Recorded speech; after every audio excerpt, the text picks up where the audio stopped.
Hello and welcome to Pilates in Parramatta. We're going to be going back to the beginning, if you like. This is going to be a timely reminder of all the things that you should automatically be doing as part of your workout, as part of your day-to-day movement, and as part of your standing around and all the rest of it. This is going back to organising your posture, organising your start position for your exercises and so forth. I've had a few people contact me to say that they're starting to feel things in their back, in their neck, and they're sitting for too long, their shoulders are sore and all that kind of thing. So I thought I'd go right back to the beginning. I need all my clients to watch and check themselves because this is really, really important. Without me standing over you, it's very easy to slip into bad habits. So we're going to try and correct those today. Samantha's going to be our guinea pig again today. Okay, it's not too strenuous, so she doesn't mind today. All right, standing side onto the mirror. Now, I need Samantha to assume poor posture. So just let the stomach go, let the back go, let the shoulders go, let the head go, and all the rest of it. This is the easiest way of standing. However, it is also the way that is going to build up pressure into the lower back, pressure into the base of the neck through here. It's also going to lock the knees and make it quite uncomfortable on the knees. Samantha hasn't dropped completely out of posture because if you look at her, where the middle of her shoulder is still in line with just in front of the ankle bone, which is actually a good thing. That's where it's supposed to be.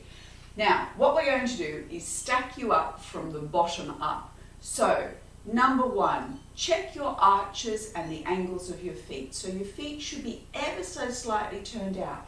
Now, when I say turned out, I don't mean ballet style. I mean ever so slightly turned out, okay? A lot of people think that is parallel. It is not. It is pigeon-toed because the inside edge of your foot is actually turning in. When the inside of your edge is pointing forward, or that's actually parallel, and I don't mind a little bit of a turnout because it helps to connect with your turnout muscles through there. Arches are up. So you're thinking of lifting that ankle bone up that we spoke about when we were doing the feet exercises, holding the ankles up. Now, a little softness in the knees. They're your shock absorbers, let them go. Terrific. Weight forward onto the middle of your foot, so you've got weight on the ball of the foot and on the heel. Now, Samantha is going to let her tailbone drop and tip in, and instantly she grew. She suddenly is a good inch, 2.5 centimeters taller than she was, okay? Shoulders are down, armpits are working, pulling underneath the armpits, down the side seams, and then the crown of her head, if I yanked through here for the ceiling, it'd be going up. And that is good posture, all right? She's holding it beautifully through here. It does require muscle strength. You'll notice her ribs are in line with her pelvis, which is really, really good. Not everybody is built the way Samantha is, so just make sure that you're not sticking your chest out. Can you just do a chest? Yeah. So you don't want the ribs at the front popping. You want them down, but you want to grow. You want to feel like there's a piece of string attached to the crown of your head and it's being pulled straight up to the ceiling. All right? So that's good standing posture. Now, hold that posture, turn front on. Okay, you will notice that Samantha has her feet underneath her own hip bones, which is where they should be. So when you're standing with your feet under your hips, it doesn't mean under your hips, okay? Your hip bones are the sticky outy bones in the front here, and that's where your feet should be standing underneath, all right? She's also, for those of you, I've tucked a t-shirt in here so it's a little bit of a lump on the side, but for those of you who have scoliosis, sideways curvature of the spine, make sure that your angles through here are even, okay? Make sure your weight is even on both feet, make sure your shoulders are down and still growing through here. Stomach is zipped up nice and strongly, all right? Now, this should look long, it should look held, it should be comfortable, there should be no pain in your neck, there should be no pain in your lower back at all, okay? All right, so that's standing. Sitting, a lot of us are doing a lot of sitting at the moment. Oh, round the side, yeah. We're doing a lot of sitting at the moment because working from home, it's not as easy to move around as much. We're not moving out and doing as much exercise as we usually do and things like that. So sitting can be a problem. Okay, Samantha has immediately assumed the student sitting position. Okay, so doesn't matter what kind of a chair you have. The sitting position is identical with all of these things. If Samantha puts her feet flat on the floor, you will notice her heels don't touch the ground, okay? So it means that if she was sitting like this at a desk, there'd be a build-up of pressure underneath where the edge of the chair is hitting the back of the leg. So what I would suggest Samantha would do, if this is the height of her chair at her desk, I would suggest that she put something under her feet, okay? Just to make sure that there's no pressure under here. You want 90 degrees at the knee, makes it nice and simple. Now, I am going to get her to slip forward a little bit so you can see the shape of her back. So, standard student posture, there and there, okay? That's what most people do when they're at a desk, all right? Including people that know better, including people that have otherwise good posture but if they've been sitting for too long. So, the first thing to do is imagine that that crown of the head is attached to the ceiling again, and that will lift, all right? Now, Samantha needs to lift a fraction further there, so that from the base of the shoulders all the way down is dead flat, all right? Now, there is a tendency to go the wrong way in this one. There is a tendency to think, I must sit up straight, and what ends up happening is that, okay? And that puts a lot of pressure on the lower back. It distends the abdominals, okay? So the stomach muscles poking out now, so they're not supporting, and it tightens up the hip flexors. So when Samantha can feel that working in her back, she knows she's overdoing the straight. So what I'll get her to do in slow motion is just to sit the bum down just until she feels her back muscles go, ah, and that's a good sitting position. It's nice and tall, okay? Now, idea same as when you're standing, same as when you're doing your exercises. Armpits pulling down the side seams, lengthening through the crown of the head, and often just let your chin drop a little bit. Those of you with glasses, be very, very careful that your glasses, where you're looking through in your glasses, is not creating a funny head position for the computer screen or the book you're reading or whatever, okay? So this is ideal sitting posture. Now, if you hold this position or that standing position 24/7, if you go, I'm gonna be in good posture, and you hold it permanently, you will get up from that chair stiff and sore. Simply because we are not designed to hold one posture. We are designed to move around. So ideally, get up, move around, go and make yourself a cup of tea, go and make yourself a cup of coffee, go and grab a drink of water. Ideally, have a smaller cup or glass of water at your desk so that you have to get up and fill it up. If you have a 2-litre drink bottle next to your desk, you're not going to get up, you're just going to grab the water that's there. So very important to move around. The other thing is, you can do that. You can do that. As long as you hit this position 80% of the time, okay? The joints back there are designed to move. They're supposed to move around, all right? So tummy is held in as if I'm twitching, just like I did then with Samantha. And this part of your back, comfortable, neck nice and long at the back of the neck, okay?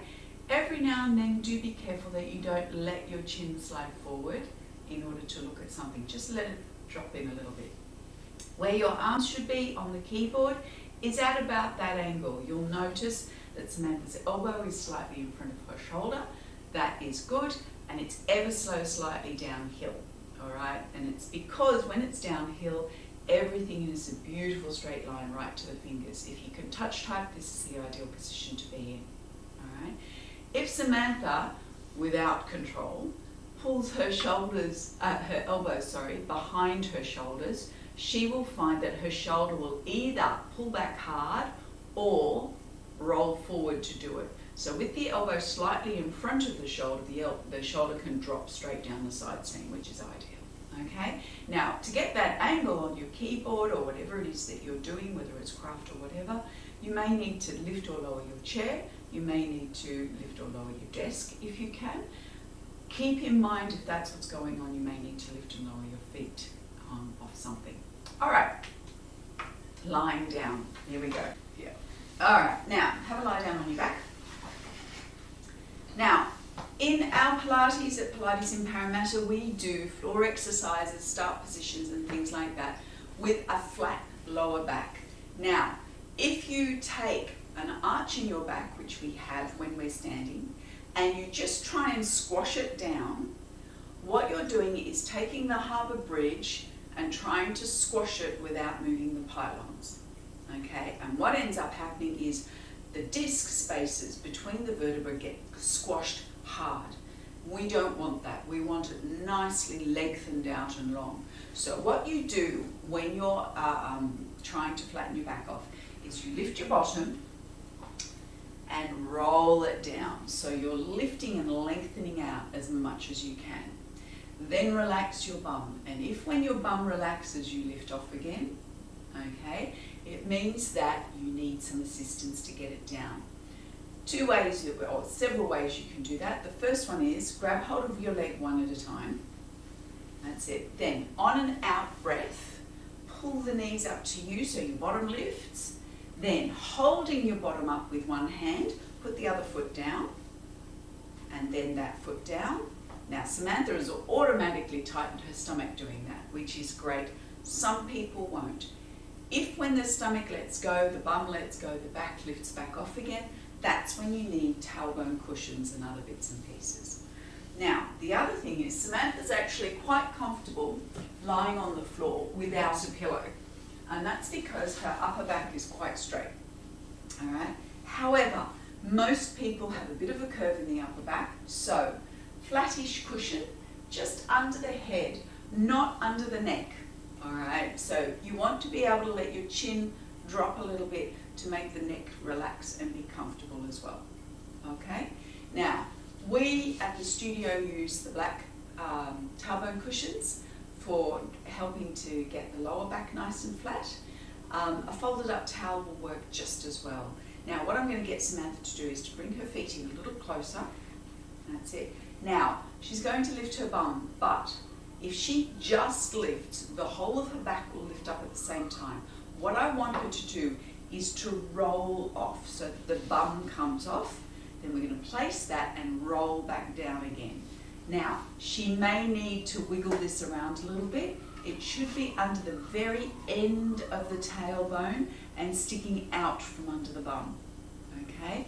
And what that does is it just tips the pelvis. Now, you may have noticed that Samantha instantly wriggled herself back up again. That's because her back stretched out and lengthened and it relaxed, and that's exactly what you want to have happen. Now, in this position, your bum should be able to be relaxed. Your back should still be able to stay down, okay? Your neck and shoulders should be able to be relaxed as well. Now, some people are going to find that underneath the base of the rib cage, that is not going to be on the floor, and that is when we then go ahead and use the triangular cushion.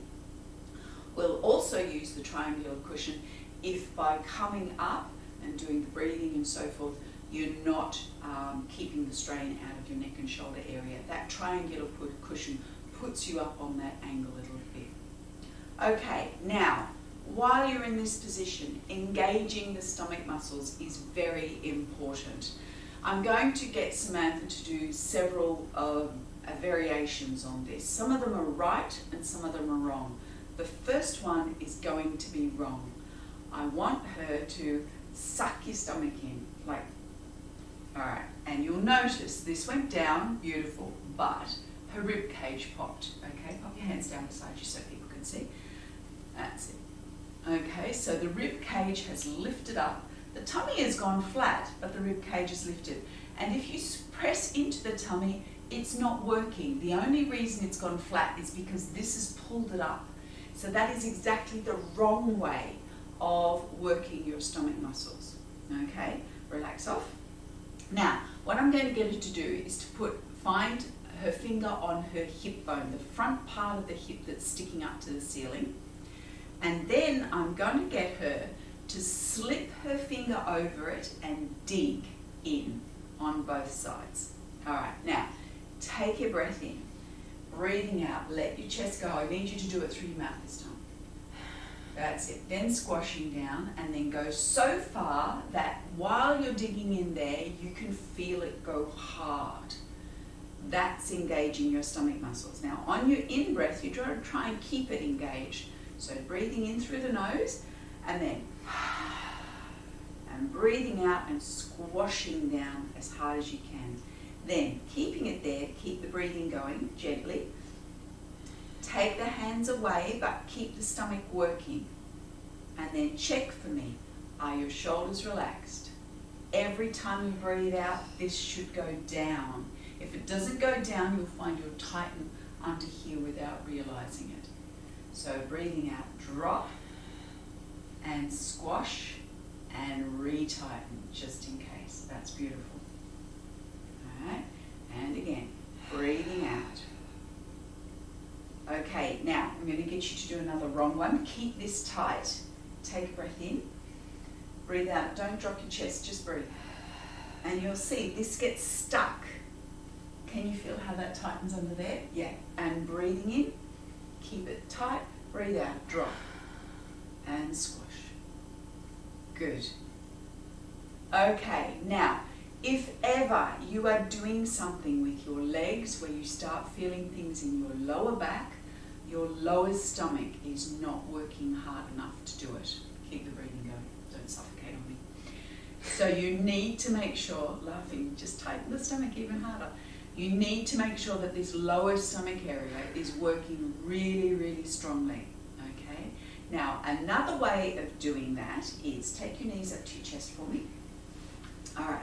Hands just reaching forward slightly. This is not a particular exercise, but you can do it if you feel like you want to just feel what's going on. I'm going to get Samantha to stretch her legs up on a little bit of an angle for me, flexed and turned out. Okay. Now, squeezing the heels together, keep the hands forward, take a breath in, breathing out, just stay there. Can you feel how this is working down there? Good, so it's already working in the lower stomach. Now, I'm going to get her to do a minor change. You may not be able to see it. I'm going to ask Samantha to keep her legs where they are and to lift her bottom a little. Can you feel how much harder that works down there? Good, now do a breath. And curl up if you can, reach forward. Can you feel how much stronger that is? Beautiful. Okay, bend your knees.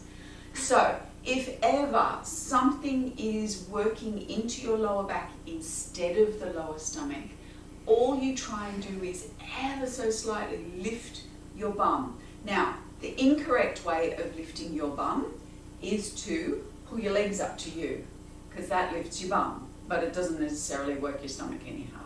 So the idea is that the legs stay where you want them and you try and lift them with the legs there. And that's what makes this grip like crazy. All right? Okay, now on your out breath, when you're curling up, when you're doing any of the curling actions, I'll just get Samantha to cross her ankles so that she doesn't have to use her lower body. I'm just going to get you to go through a chest, arms and curl thing just to make sure everything's working in the right order. So starting with the hands holding, take a breath in, breathe out, chest down, hands forward, nope, take a breath, breathe out, chest down, hands forward, reach and curl, shoulders relaxed, good. Now jut your chin for me. Okay, that would be her lifting with her neck. That is much more better. And the armpits are pulling under the armpits, really important. Now when she goes down, she's going to keep her chin tucked as she goes down and breathing in. Okay? Because if you lead with the head to go down, I'll get you to go down head first. Take a breath, breathe out, chest, arms, you. Okay, now go down head first. And you'll notice that all the strain happens in the neck. Okay? So we need to make sure that the breath is organising the curl and the stomach is organising the retreat. All right, legs down, normal one, up and down. That's it for today. Just the basics, really making sure that you're technically getting those standard things correct. Please watch out with what you're doing as far as sitting is concerned, because it is involved so much at the moment, and with the standing as well. Thank you very much for watching. Hope you enjoyed it. Thanks, Samantha. Bye.